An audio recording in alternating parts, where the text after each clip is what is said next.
Hello guys, welcome back to my channel. আজ চলে এসেছি আবার একটা নতুন ব্লগ নিয়ে। এটা অনেকটাই পুরোনো ব্লগ, তোমরা দেখো কিন্তু।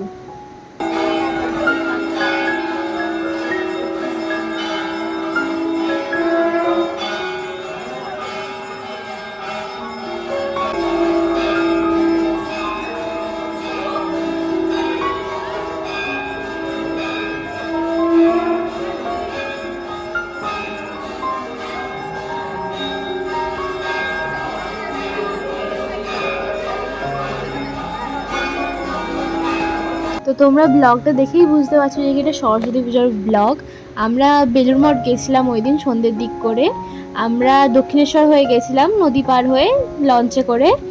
তো অনেকটাই সন্ধে হয়ে গেছিলো যেতে যেতে, বাট আমরা ওই দিনটা এনজয় করেছি। আর তোমরা দেখতেই পাচ্ছ যে কি, তোমরা এখানে দেখতেই পাচ্ছ মাম্মা আমাদের ফটো তুলছে।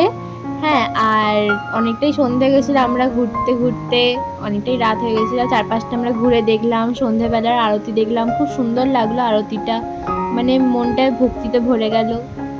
তো ঘোরাঘুরি হয়ে যাওয়ার পর আমরা তাড়াতাড়ি বাড়িতেও চলে এসেছিলাম। তো সরস্বতী পুজোর সময় পিসিরাও আমাদের এখানে এসেছিলো, তো আমরা একসাথেই সব ঘুরতে বেরিয়েছিলাম। আমি, মা, বাবা, পিসি, বোন সবাই একসাথে গেছিলাম। তো ব্লগটা এখানেই শেষ করছি, দেখা হচ্ছে তোমাদের আরেকটা নতুন ব্লগে। টাটা।